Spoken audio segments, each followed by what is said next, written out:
Hello मेरे commerce के चाहने वालों, कैसे हैं आप सब लोग। आई होप आप सब लोग बहुत अच्छे होंगे, तंदुरुस्त होंगे, मस्त होंगे। सो बेटा, आप लोगों की क्लास 11 स्टार्ट हो चुकी है और आप कई बच्चों ने कॉमर्स चूज कर चुका है और आप लोगों के कई सारे डाउट्स आ रहे होंगे कि सर हमको कॉमर्स चूज करना चाहिए, नहीं करना चाहिए। सर कॉमर्स चूज करा है तो हमको क्या पढ़ने को मिलेगा, पूरी क्लास में पूरे साल हम क्या क्या पढ़ने वाले हैं, नेक्स्ट ईयर 12th में हम क्या पढ़ने वाले हैं।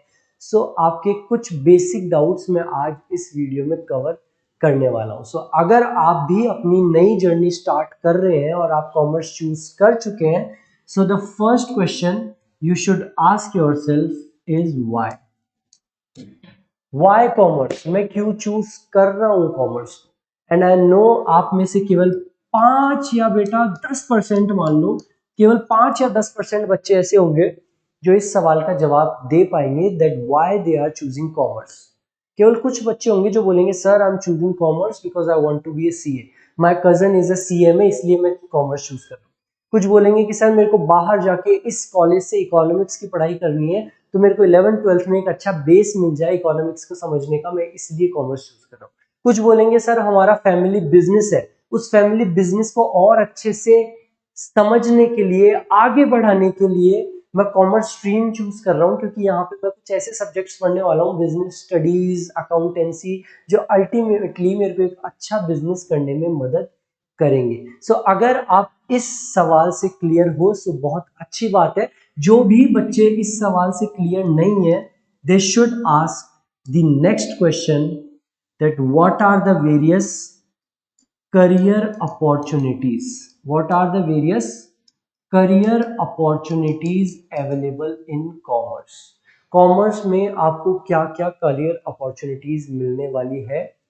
what you can do, you can reach out to any of your senior, your cousins, आप अपने cousins, अपने senior, अपने teachers को reach out करो कि सर आप मेरे को पहले ये बताओ कि मैं क्या क्या करियर अपॉर्चुनिटीज चूज कर सकता हूँ आफ्टर चूजिंग कॉमर्स। अगर आपका कोई ऐसा सीनियर, कोई कजन, कोई बड़े भैया नहीं है आपको गाइड करने के लिए, सो योर बड़े भैया is here, you can reach me out on my Instagram, I will be very happy to help you all.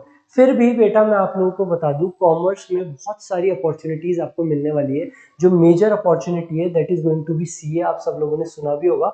और सीए आप लोगों को चूज करना चाहिए या नहीं करना चाहिए, उसके ऊपर मैंने बहुत डिटेल्ड वीडियो डाला हुआ है विदाउट एनी बायसनेस। मैं खुद, I am me my self being a chartered accountant, without being biased मैंने एक वीडियो डाला हुआ है कि सीए करके आपको कितनी सैलरी मिलेगी, क्या करने में आपको कितना टाइम लगेगा, कितना पैसा लगेगा। I am going to come up with a series जिसमें मैं CA, CMA, MBS from top tier institute, ACCA, ये सब चीजें क्या होती है, असल में इनका काम क्या होता है, मैं सब लेके आने वाला हूँ। अगर आप लोगों को भी चाहिए तो do comment on this video. So these are the two basic questions that you should ask before starting your commerce journey।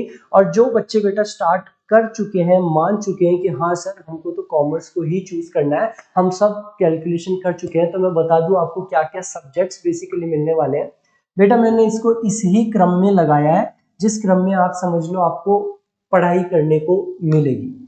सबसे आपका मेन सब्जेक्ट जो रहने वाला है बेटा, वो रहने वाला है अकाउंटेंसी, जिसपे आपको पूरे साल फोकस करना पड़ेगा, यानी कि सबसे ज्यादा एफर्ट्स आपको इसी सब्जेक्ट में लगेंगे।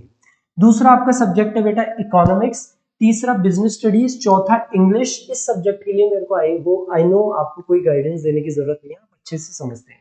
पांचवा आपका ऑप्शनल सब्जेक्ट है जिसमें कि आप मैथ्स भी चूज कर सकते हो। मैथ्स में भी आप अप्लाइड मैथ्स या कोर मैथ्स या एंटरप्रेन्योरशिप, बहुत सारे सब्जेक्ट है। आईपी, कोई बच्चा फिजिकल एजुकेशन चूज कर रहा होगा। अब आप ये मत बोलना कि सर मैथ्स कोई लास्ट में थोड़ा है। अगर कोई मैथ्स चूज कर रहा है ना बेटा, तो इसको सबसे ऊपर लाके रख देना, क्योंकि सबसे ज्यादा एफर्ट जो आपके लगेंगे वो मैथ्स सब्जेक्ट में ही लगने वाले हैं। अकाउंटेंसी से भी 5-10% ज्यादा ही आपके एफर्ट्स लगेंगे।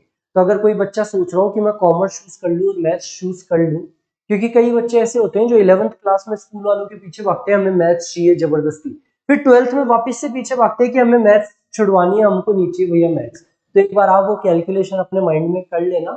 मैं ऐसे नहीं बोल रहा कि मैथ्स चूज मत करो, मेरे खुद के पास में भी मैथ्स थी। अगर आपको मैथ्स बहुत पसंद है, बहुत आपको अच्छा लगता है, जैसे कि मुझे लगा करता था, तो बिल्कुल you should choose mathematics, it's a good subject. But अगर आप थोड़े से मैथ्स में वीक हैं, so don't make this mistake of choosing mathematics, क्योंकि बेटा आपकी 10th क्लास और 11th क्लास की मैथमेटिक्स में बहुत ज्यादा अंतर है। एकदम से आपका 100% समझ लो, आप एकदम से ऊपर शूट आउट हो जाएगा कि यार ये कैसी मैथ्स आ गई। तो 11th क्लास 12th क्लास की मैथमेटिक्स थोड़ी सी अलग है। बट जो बच्चे अपने ऑप्शन में क्लियर हो चुके हैं कि सर हमको ये चूज करना है, उनके बारे में बाकी सब्जेक्ट्स के बारे में बता दूं बेटा। सबसे ज्यादा एफर्ट्स आपको लगेंगे अकाउंटेंसी में, जो हमारे कॉमर्स का मेन सब्जेक्ट है। उसके बाद में आपको लगेंगे बेटा इकोनॉमिक्स। इकोनॉमिक्स भी आपकी 2 पार्ट में डिवाइडेड है। 11th क्लास में आप पढ़ेंगे micro economics and your statistics. Statistics आप में से सब बच्चों को पता होगा, आप 10th क्लास में पढ़ के आए होंगे, मीन मीडियन मोड, कुछ उसी को थोड़ा सा और डिटेल्ड में उसके आगे आप इंडेक्स नंबर, कोरिलेशन, ये सब चीजें यहाँ पे पढ़ने वाले हो। माइक्रो इकोनॉमिक्स अपने आप में बहुत शानदार, बहुत इंटरेस्टिंग रहने वाली है। बिजनेस स्टडीज में बेटा आप पढ़ोगे बेसिकली बिजनेस के बारे में, बिजनेस होता क्या है, ट्रेड क्या होता है, कंपनी कैसे फॉर्म होती है। फिर जब आप 12th क्लास में आओगे तब आप पढ़ेंगे बिजनेस मैनेजमेंट पे आ जाएगा कि मैनेज कैसे करते हैं बिजनेस को, प्लानिंग क्या होती है, कंट्रोलिंग क्या होती है, फाइनेंशियल मैनेजमेंट क्या होता है, मार्केट क्या होता है, मार्केटिंग मैनेजमेंट क्या होता है, कंज्यूमर प्रोटेक्शन एक्ट क्या होता है। बहुत इंटरेस्टिंग सब्जेक्ट रहने वाला है आपका बिजनेस स्टडीज भी। So thank you very much and I wish you all the very best. Commerce is the right stream that you people have chosen. Still, I would ask you people that you should ask these 2 questions. अगर आपको अभी भी कोई मन में doubt हो, so you should ask these 2 questions. जो भी बच्चे जिनके पास में कोई सपोर्ट नहीं है, they can reach out to me. I'll be happy to help you. Thank you very much.